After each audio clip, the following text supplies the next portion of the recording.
Hai WhatsApp Sob. Kita lanjut materi, kali ini kita akan belajar lanjutan dari pengantar peluang kemarin ya.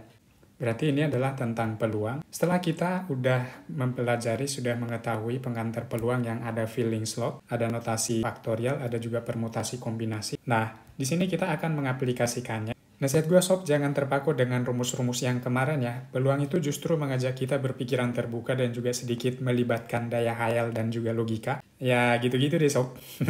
Kita mulai dari yang pertama, peluang kejadian A.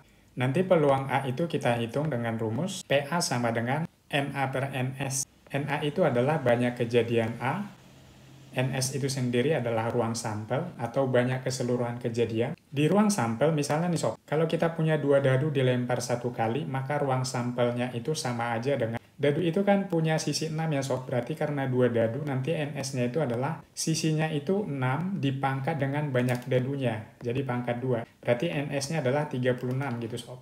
Contoh kedua misalnya ada satu dadu dilempar 2 kali. Satu dadu dilempar 2 kali. Nah, NS-nya itu juga sama aja dengan sisi dadunya 6 dipangkat dengan percobaannya dilakukan 2 kali. Berarti 6 pangkat 2. Jadi NS-nya sama dengan 36 juga ya Sob. Contoh ketiga misalnya 5 koin dilempar 1 kali. NS-nya berapa? Koin itu kan sisinya ada 2 ya Sob. Jadi 2 pangkat banyak koin 2 pangkat 5. Itu sama dengan 32. Contoh selanjutnya misalnya, satu koin dilempar 5 kali, ruang sampelnya berapa? Banyak kejadiannya berapa? Total kejadiannya ada berapa? Satu koin dilempar 5 kali, koin itu kan punya sisi 2, berarti 2 dipangkat dengan percobaannya 5 kali, jadi 2 pangkat 5 ya Sob. Sama aja dengan 32 gitu.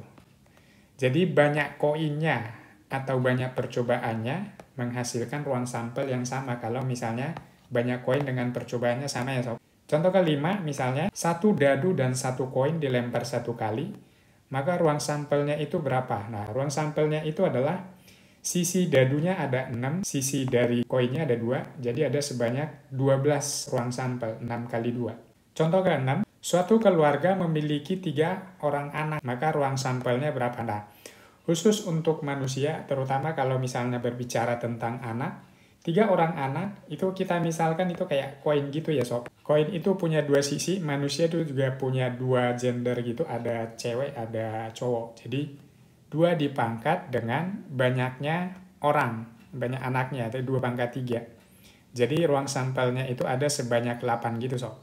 Paham ya? Kita masuk ke contoh pertama untuk menghitung peluang kejadian A. Contoh 1, ada 5 koin dilempar 1 kali bersama. Tentukan peluang muncul sisi angka sebanyak 4 kali.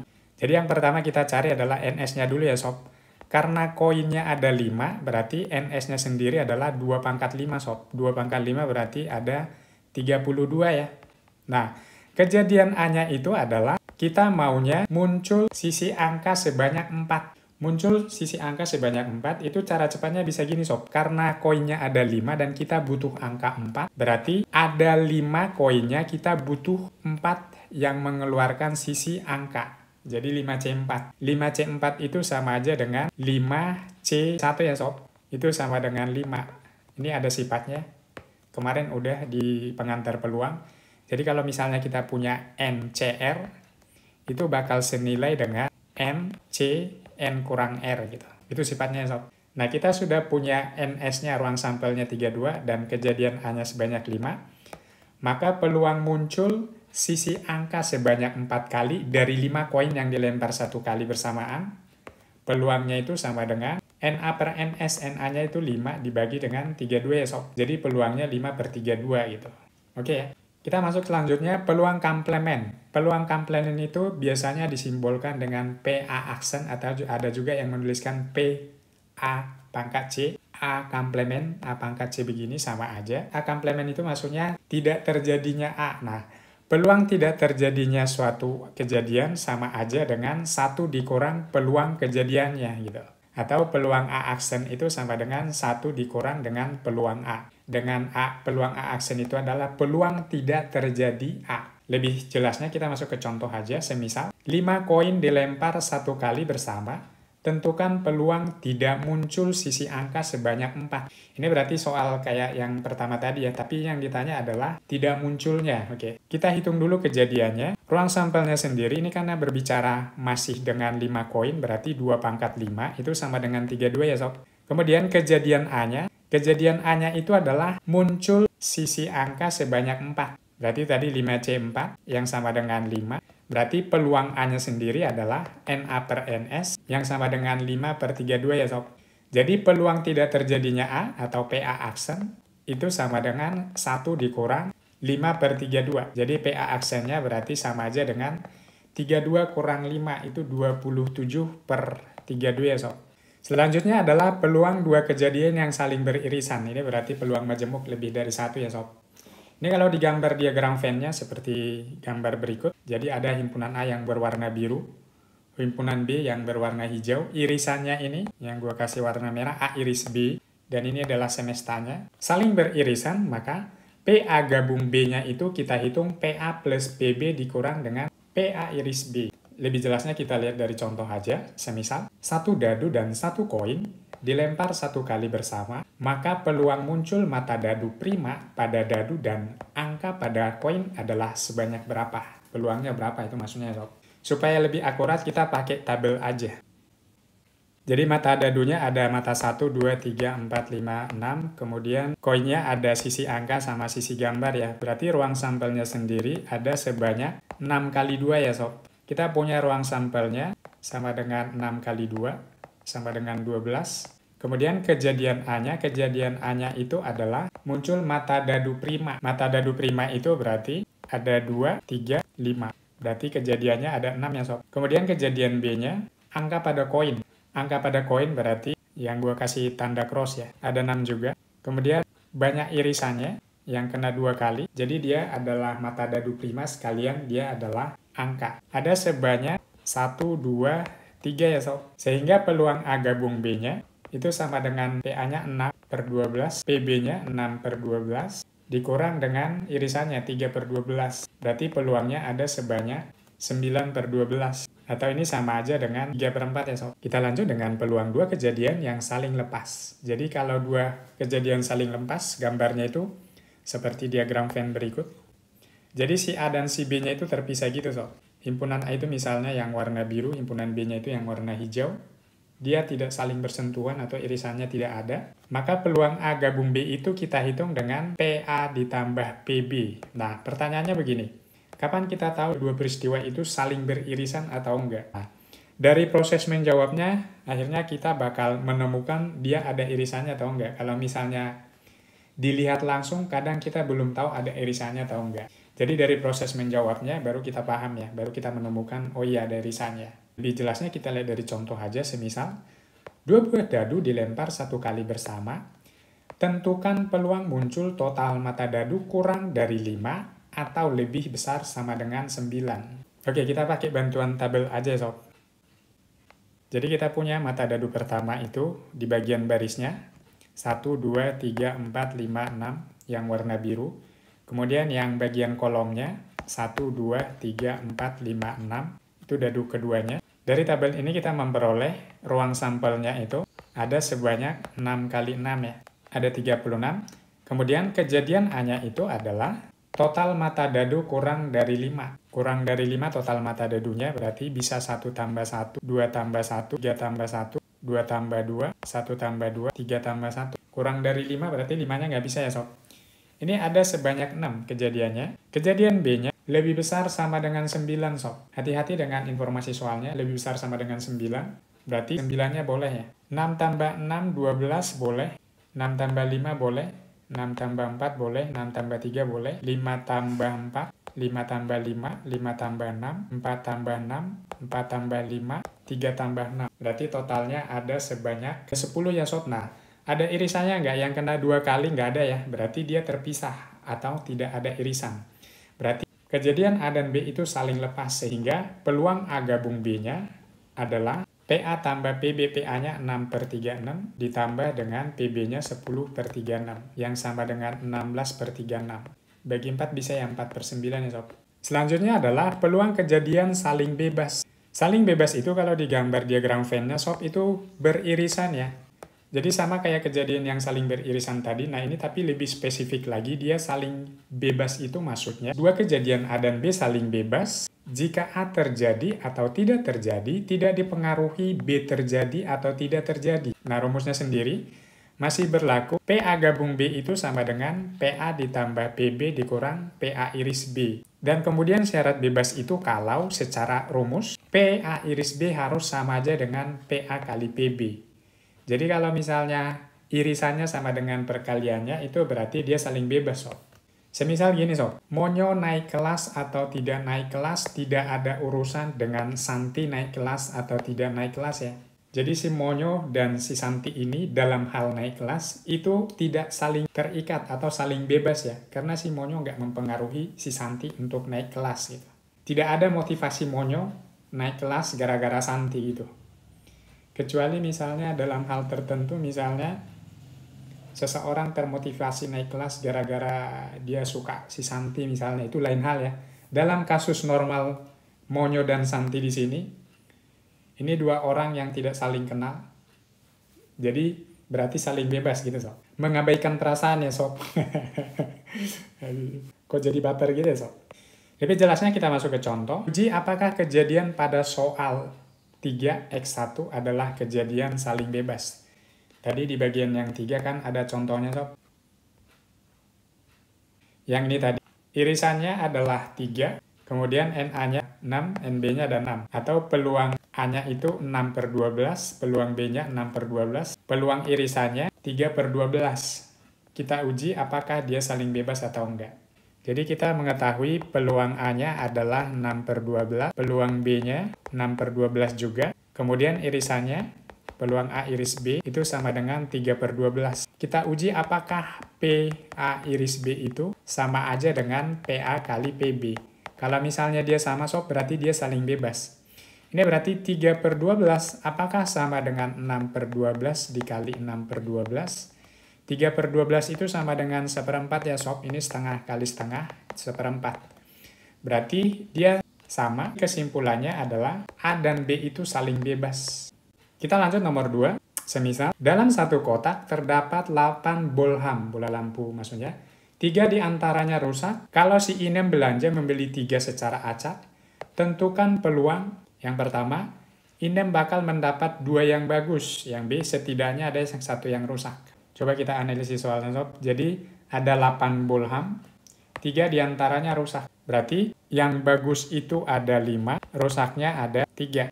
Nah, si Inemnya belanja 3 unit ya. 3 unit itu dengan keterangan mendapat 2 bagus. Berarti kalau 2 bagus karena dia belanja 3 unit, berarti satunya rusak dong, sob. Ini cari peluangnya, langsung aja. Peluangnya sama dengan kejadian A-nya itu 2 bagus, 1 rusak, sob. Kalau 2 bagus berarti yang bagusnya kan ada 5. Nah, dari 5 kita butuh 2. Kemudian 1 rusak. Rusaknya itu kan ada 3, kita butuh 1 aja. Pakai C ya. Kenapa pakai C? Karena kalau lampu A itu rusak, B itu rusak, lampu AB dengan lampu BA, itu sih kehitung 1 aja karena diambil juga sekaligus ya. Jadi kita nggak peduli dengan urutan, yang penting 2 lampunya gitu. Per ruang sampelnya sendiri, kan total lampunya itu ada 8, si Inemnya belanja 3, jadi 8C3 itu. Ini kalau dihitung, atasnya itu 5C2 itu sama dengan 10, kali 3C1, 3, bawahnya 8C3, 56, jadi 30/56. Atau bisa disederhanain 15/28 ya, sob. Kita lanjut kasus B-nya, setidaknya 1 rusak. Rusak minimal 1. Berarti bisa 1 rusak, pasangannya berarti 2 bagus, atau 2 rusak, pasangannya berarti 1 bagus, atau enggak, 3-3-nya rusak, sob.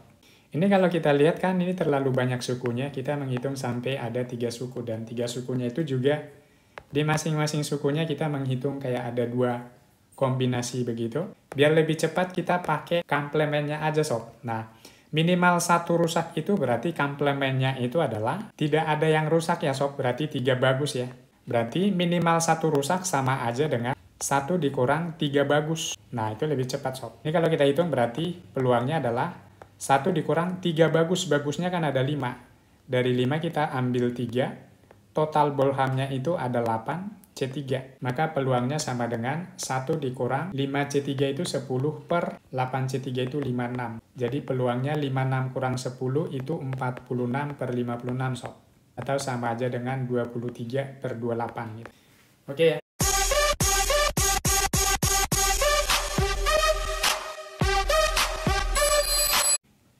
Kita lanjutkan bagian yang ke-6, peluang kejadian bersyarat. Diagram Venn-nya ada irisannya sob, jadi dia adalah dua kejadian yang saling beririsan. Peluang A dengan syarat B, ini ditulis notasinya seperti ini, PA/B. Itu kita hitung dengan peluang A iris B dibagi dengan peluang B. Atau kalau misalnya peluang B dengan syarat A, itu sama dengan peluang A iris B dibagi dengan PA. Jadi perhatikan sob, syaratnya itu di bawah ya. Syaratnya itu di bawah atau pembaginya. PA bersyarat B itu adalah peluang kejadian A terjadi dengan syarat B terjadi terlebih dahulu. Jadi si B-nya itu atau syaratnya itu yang terjadi terlebih dahulu. Syaratnya itu ada di bawah ya sob, itu diingat ya. Semisal, satu koin dan satu dadu dilempar satu kali bersama. Tentukan peluang muncul prima genap pada dadu jika pada koin muncul gambar. Kalimat jika pada koin muncul gambar itu jadi syaratnya sob. Jadi syaratnya itu adalah jika koin muncul gambar. Nah itu syaratnya. Kita pakai bantuan tabel aja. Jadi di bagian kolomnya itu ada mata dadu 1, 2, 3, 4, 5, sampai 6. Kemudian di bagian barisnya ada angka dan gambar dari koin.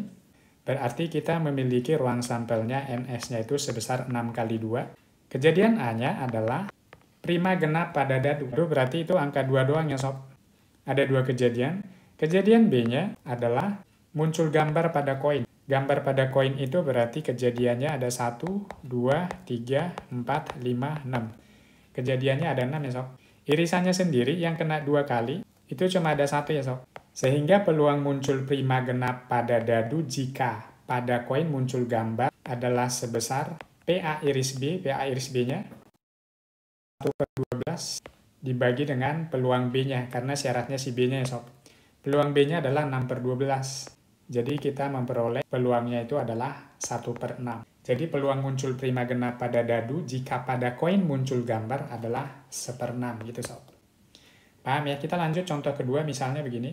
Suatu kelas terdiri dari 40 siswa, 22 orang diantaranya perempuan, separuh dari laki-laki berkacamata, dan seluruh siswa yang tidak berkacamata ada 21 orang. Bu Sinta menunjuk salah seorang siswa untuk menjawab soal di papan tulis. Maju ke depan maksudnya. Tentukan peluang siswa tersebut berkacamata jika ia adalah perempuan. Coba kita memahami soalnya. Kayaknya akan lebih gampang kalau kita pakai bantuan tabel ya. Jadi jenis datanya ada yang berkacamata, ada yang tidak. Kemudian ada siswa laki-laki sama perempuan. Dari informasi soal kita tahu kalau total siswanya itu adalah 40 siswa, jadi totalnya di sini ada 40. Kemudian 22 orang diantaranya adalah perempuan. Kemudian seluruh siswa yang tidak berkacamata ada 21 orang. Oke, kita lengkapi datanya. Kalau jumlah siswanya 40, perempuannya ada 22, berarti laki-lakinya itu ada 18 ya sob. 18 laki-lakinya dan separohnya katanya berkacamata. Berarti ada 9 berkacamata, 9 tidak. Ini total yang tidak berkacamata ada 21. Kalau laki-laki yang tidak berkacamata 9. Berarti perempuan yang tidak berkacamata harusnya ada 12 orang ya sob. Supaya totalnya ada 21 gitu. Total perempuannya ada 22. Kalau misalnya di sini udah 12, perempuan yang berkacamata itu harusnya ada 10 orang ya sob. Supaya totalnya 22. Kemudian total orangnya, total siswanya 40. Total yang tidak berkacamata ada 21, berarti yang berkacamata itu harus ada 19 orang ya sob, supaya totalnya adalah 40. Oke, datanya udah lengkap. Kita masuk ke soal. Tentukan peluang siswa tersebut berkacamata jika ia adalah perempuan. Dari tabel NS-nya sendiri kita sudah tahu ya, NS-nya itu adalah 40 orang. Kemudian kejadian A-nya adalah siswa tersebut berkacamata, berarti peluang A-nya yang berkacamata ya sob. Berkacamata itu ada 19 orang. Kemudian kejadian B-nya adalah yang menjadi syaratnya, jika ia adalah perempuan. Perempuan itu ada sebanyak 22 orang ya sob. Jadi kejadian B-nya ada 22 orang perempuannya. Nah irisannya yang kita butuh, A iris B banyak. Jadi dia adalah siswa berkacamata dan juga sekaligus dia perempuan. Nah itu irisannya. Sebanyak 10 orang ya sob. Berarti peluang kejadian yang terpilih itu adalah siswa berkacamata dengan syarat dia adalah perempuan sama dengan PA iris B-nya 10 dibagi 22/40. Berarti peluangnya adalah sebesar 10/22. atau sama dengan 5/11 gitu sob. Paham ya? Kita lanjut soal berikutnya, misalnya dalam keranjang A terdapat 3 bola merah dan 4 bola putih, keranjang B terdapat 5 bola merah dan 2 bola putih. Salah satu keranjang dipilih secara acak atau secara random, kemudian dari keranjang tersebut diambil 2 bola secara random, secara acak. Tentukan peluang bola yang terambil adalah dari keranjang B jika kedua bola itu berbeda warna. Dari informasi soal diperoleh di keranjang A itu terdapat 3 bola merah, kemudian ada 4 bola putih. Di keranjang B itu ada 5 bola merah sama 2 bola putih ya sob. Peristiwanya itu adalah salah satu keranjang dipilih secara acak. Jadi kita masih pilih keranjang, kemudian dari keranjang tersebut diambil 2 bola secara random. Tentukan peluang bola yang terambil adalah dari keranjang B jika kedua bola itu berbeda warna gitu sob. Ini berarti kita pakai diagram pohon aja. Ada pengambilan keranjang A atau keranjang B. Masing-masing peluangnya setengah-setengah ya sob. Karena 2 keranjang. Nanti kalau 3 keranjang berarti masing-masing sepertiga gitu. Setelah terpilih keranjangnya, kemudian kita lanjutkan dengan pengambilan bolanya sob. Dari keranjang A itu kalau misalnya kita mengambil 2 bola berbeda warna sekaligus berarti kemungkinannya adalah terambil 1 merah, 1 putih. Itu doang ya sob.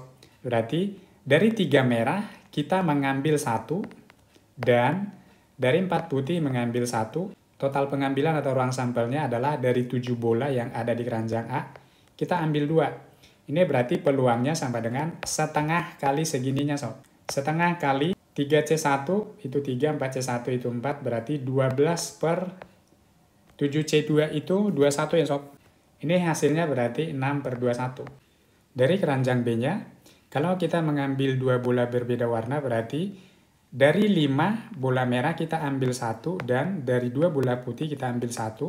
Total bolanya itu ada 7, kita ambil 2, 7C2. Ini kalau kita hitung berarti peluangnya setengah kali 5C1 itu 5, 2C1 itu 2, berarti 10/7C2 itu 21 ya sob. Berarti peluangnya adalah 5/21. Kalau kita anggap misalnya si A itu adalah kejadian terambilnya keranjang B, itu adalah separuh, setengah ya sob maksudnya. Kejadian B-nya itu adalah terambil kedua bola itu berwarna beda warna. Berbeda warna itu berarti total ininya sob. 6/21 ditambah 5/21 itu berarti ada 11/21 ya sob. Kemudian irisannya sob, A iris B berarti terambil keranjang B dan dia berbeda warna. Itu berarti ada sebesar 5/21 ya sob. Jadi irisannya adalah 5/21. Berarti peluang terambil adalah keranjang B dengan syarat kedua bola yang terambil berbeda warna adalah irisannya 5/21 dibagi dengan syaratnya. Syaratnya adalah 11/21 si B-nya ya sob. Berarti peluangnya adalah 5/11 gitu sob. Kita lanjut bagian peluang distribusi binom. Notasinya adalah binom dari sebanyak N percobaan dengan sebanyak X kali sukses dengan peluang P adalah suatu percobaan yang dilakukan N kali percobaan dengan setiap percobaan memiliki peluang P yang sama. Jadi setiap pengulangannya itu peluangnya sama sob. Misalnya gini, satu koin kalau misalnya kita lemparkan 3 kali, pelemparan pertama peluang muncul angka itu sama dengan setengah. Nanti di pelemparan kedua peluang muncul angka itu masih setengah juga. Di percobaan ketiga kita lempar koin lagi, peluang muncul angka masih setengah. Nah, itu adalah peristiwa binom ya sob. Rumusnya sendiri. Jadi dari sebanyak N kali percobaan dengan peluang P, kita membutuhkan sebanyak X yang sukses, maka peluangnya itu sama aja dengan kombinasi NCX dikali dengan P pangkat X dikali dengan Q pangkat N min X. Dengan si P itu adalah peluang suksesnya atau peluang terjadinya suatu kejadian. Dan si Q-nya itu sob adalah komplemennya atau tidak terjadinya. Jadi bisa dinotasikan atau dihitung Q sama dengan 1 min P. Tadi ingat N-nya itu adalah banyak percobaannya sob. X-nya itu kita butuh berapa yang sukses gitu. Lebih jelasnya kita dari contoh aja. Semisal Miss Smith itu yang ada di film-film itu. Misal, Miss Smith adalah sniper dengan kemampuan tepat mengenai sasaran 90% sob. Dari 8 kali tembakan tentukan peluang yang A tepat mengenai sasaran 6 kali. Yang B, setidaknya 6 kali meleset. Dari informasi soalnya sob, kita tahu kalau percobaannya itu sebanyak 8 kali ya. Berarti kita tahu N-nya adalah 8. Di bagian A-nya itu mengenai 6 kali. Berarti kita butuh 6 kali yang sukses. Jadi X-nya itu ada sebanyak 6. Dengan peluang 90% sob. Berarti 90/100. Itu sama dengan 9/10 ya. Ini berarti binom kita butuh 6 kali berhasil dari sebanyak 8 kali percobaan dengan peluang 9/10. Ini dihitung sama dengan 8 kombinasi 6, peluangnya adalah 9/10, dipangkat dengan X, X-nya itu tadi 6 kali berhasil, 1 dikurang peluang P, berarti 1/10 ya sob, 1 dikurang 9/10 dipangkat dengan 8 dikurang 6. Nanti tinggal dihitung ini berapa gitu sob. Paham ya? Selanjutnya bagian yang B-nya setidaknya 3 kali meleset. Ini berarti X-nya itu setidaknya 3 kali meleset, berarti bisa 3 kali meleset, 4 kali, 5 kali, 6 kali, 7 kali, sampai 8 kali ya. Karena ini terlalu banyak sukunya, maka kita pakai komplemennya aja. X komplemennya adalah yang tidak termasuk di sini itu adalah ketika X-nya itu 0 meleset, 1 meleset, sama 2 meleset ya. Berarti peluangnya bisa kita hitung. Peluangnya itu sama aja dengan 1 dikurang dengan binom. Kalau misalnya dia 0 meleset, berarti berhasilnya itu 8-8-nya ya sob. Jadi binom 8 kali berhasil dari 8 percobaan dengan peluang 9/10 ditambah dengan, kalau dia meleset 1 kali berarti berhasilnya 7 kali ya sob. Jadi berhasil 7 kali dari 8 percobaan dengan peluang 9/10. Selanjutnya yang terakhir, kalau dia meleset 2 kali berarti berhasil 6 kali ya sob. Jadi binom 6 kali dari 8 percobaan dengan peluang 9/10. Itu nanti dihitung 1 dikurang peluang segininya sob. Nanti ketemu berapa gitu. Itu adalah jawabannya. Paham ya? Contoh kedua misalnya gini sob. Suatu keluarga diketahui memiliki 8 orang anak. Tentukan peluang keluarga tersebut memiliki 3 anak laki-laki. Yang B, setidaknya 2 perempuan. Ini maksudnya keluarganya belum kita kenal, jadi belum pernah kita lihat. Kita cuma menghitung peluangnya gitu. Dari informasi soal berarti kita sudah mengetahui percobaannya itu, percobaan bikin anaknya 8 kali sob. N-nya itu percobaannya 8 kali. Peluangnya itu peluang anak, laki-laki dan perempuan, berarti peluangnya itu masing-masing separuh ya sob. Kemudian kalau di kasus A ini X-nya itu maunya 3 kali. Berarti ini binom berhasil 3 dari 8 kali percobaan bikin anak yang peluangnya setengah untuk laki-laki. Peluang mendapatkan 3 anak laki-laki itu ada sebesar 8 kombinasi 3 dikali dengan peluangnya itu setengah sob dipangkat dengan maunya berhasil 3 kali. Dan bukan laki-laki itu berarti peluangnya 1 kali peluang gitu. Ini nanti tinggal dihitung berapa gitu. Sebenarnya menghitung yang semacam ini sob nggak harus pakai binom sih. Ini pakai logika bisa sih.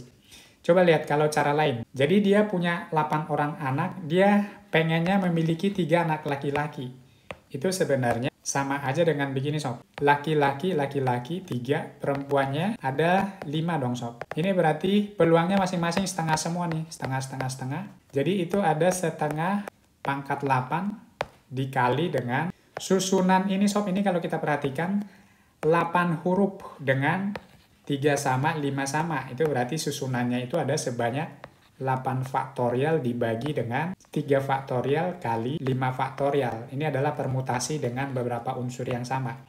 Nanti hasil dari ini sama aja dengan ini sob. Nanti itu hitung sendiri dibuktikan ya. Pasti sama aja gitu. Kita lanjut yang bagian B-nya. Setidaknya 2 perempuan. Nah, bahasa setidaknya 2 perempuan. Berarti X-nya itu maunya setidaknya 2 perempuan bisa 2, bisa 3, bisa 4, bisa 5, bisa 6, bisa 7, bisa 8. Nah, ini kalau dihitung manual sih menghabiskan waktu ya sob. Kita pakai komplement aja. X komplementnya itu berarti yang tidak ada di situ adalah 0 perempuan, 1 perempuan doang ya sob. Berarti peluangnya itu bakal sama aja dengan 1 dikurang binom 0 perempuan. Kalau 0 perempuan berarti semuanya laki-laki. Dari 8 percobaan bikin anak, 8-8-nya laki-laki, yang peluangnya setengah. Ditambah dengan, ini dalam kurung ya sob, binom, 1 perempuan berarti itu pasti 7 laki-laki. Kita maunya 7 laki-laki dari 8 kali percobaan bikin anak, yang peluangnya setengah. Nah ini tinggal dihitung nanti sob, ini berapa gitu. 1 dikurang berapa.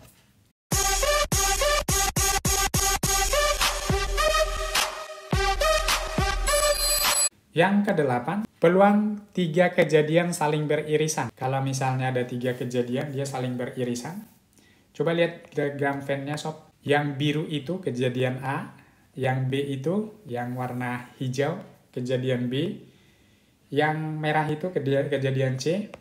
Nah, yang kena di sini itu, ini A iris B-nya, B iris C, A iris C. Yang paling tengah itu adalah irisan ketiganya, A iris B, iris C. Rumusnya sendiri adalah peluang kejadian A gabung B gabung C itu sama dengan PA tambah PB tambah PC dikurang irisan A iris B dikurang A iris C dikurang B iris C ditambah dengan irisan ketiganya gitu. Kita masuk contoh. Suatu kelas terdiri dari 40 siswa, setengahnya tidak menyukai mat fiskim, jadi tiga-tiganya tidak disukai. Ada 14 suka mat, 11 orang menyukai fisika, 11 orang menyukai kimia, 8 orang menyukai mat dan fis, 6 orang itu menyukai fis dan kim, 7 orang menyukai mat dan kim. Jika dipilih 2 orang, maka peluang kedua orang tersebut satu menyukai mat fis kim dan satunya tidak menyukai ketiganya adalah dari informasi soal kita memperoleh totalnya itu ada 40. Yang tidak menyukai ketiganya itu berarti A gabung B gabung C, komplement itu. Yang tidak menyukai ketiganya itu berarti mat gabung fis gabung kim, komplement itu ada 20 orang. Kemudian yang menyukai matematika itu ada 14 orang. Yang menyukai fisika itu ada 11 orang. Yang menyukai kimia itu ada 11 orang juga. Yang menyukai mat dan fis ada 8 orang. Yang menyukai fis dan kim itu ada 6 orang. Yang menyukai mat dan kim 7 orang. Kita isi dulu diagram Venn-nya dari datanya ya sob. Kita terlebih dahulu isi yang irisan ketiga yang menyukai ketiganya mat fis kimnya. Karena nggak diketahui kita misalin itu adalah sebanyak X. Kemudian yang menyukai mat dan fisnya itu ada 8 karena sudah tersedia X berarti di sebelah sininya di bagian sini itu sisa 8 kurang X ya sob. Fis dan kimnya itu ada 6. Fis dan kim itu antara biru dengan hijau itu sebanyak 6 X kurang lagi.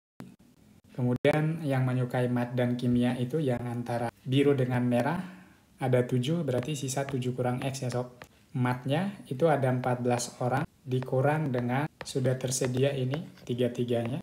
Berarti 14 dikurang 7 kurang X ditambah 8 kurang X ditambah X itu berarti sama aja dengan 14 kurang 15 itu jadinya X dikurang 1 ya sob.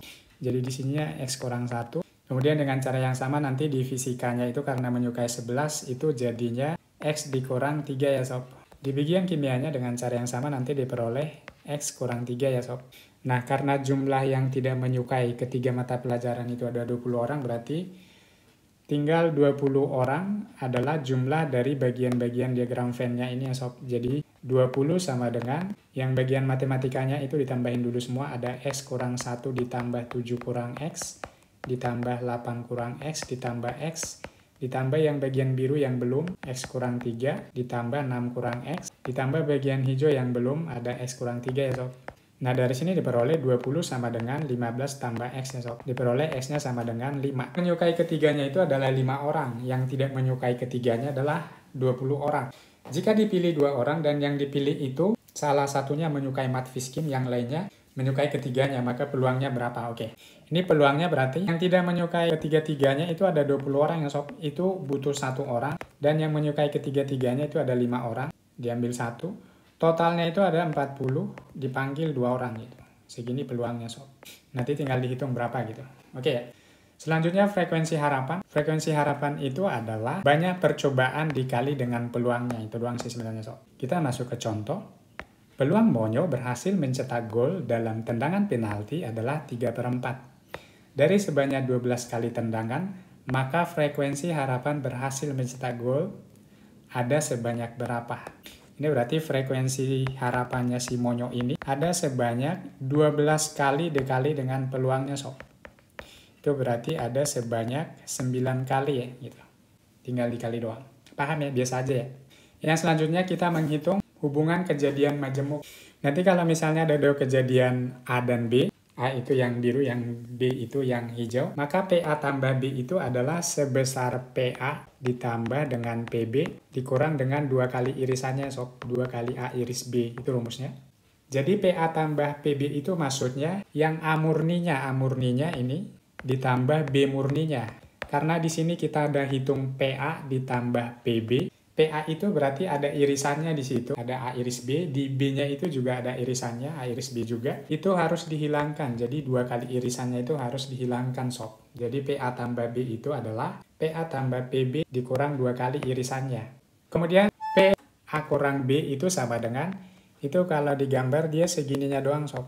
Jadi si A dimakan si B itu sisanya siapa? Kira-kira begitu. Sisanya itu bagian A-nya doang ya, sob. Bagian A tanpa irisannya gitu. Itu berarti sama aja dengan peluang A dikurang dengan peluang A iris B ya, sob. Bagian C itu peluang A komplement diiris dengan B komplement. Komplement itu bukan ya. Jadi yang bukan A itu berarti bagian ini sama bagian luarnya ya, sob. Itu A komplement. Yang B komplement itu berarti sama bagian luarnya. Berarti kalau A komplement diiris dengan B komplement itu yang kena 2 kali warna, sob. Yang kena 2 kali warna itu berarti bagian luarnya ya. Itu berarti sama aja dengan 1 dikurang peluang A gabung B, sob. Jadi nanti bisa nurunin sendiri rumusnya. Contoh keempat, peluang dari A komplement digabung dengan B komplement. A komplement itu berarti bagian sini dan bagian yang luar ya, sob.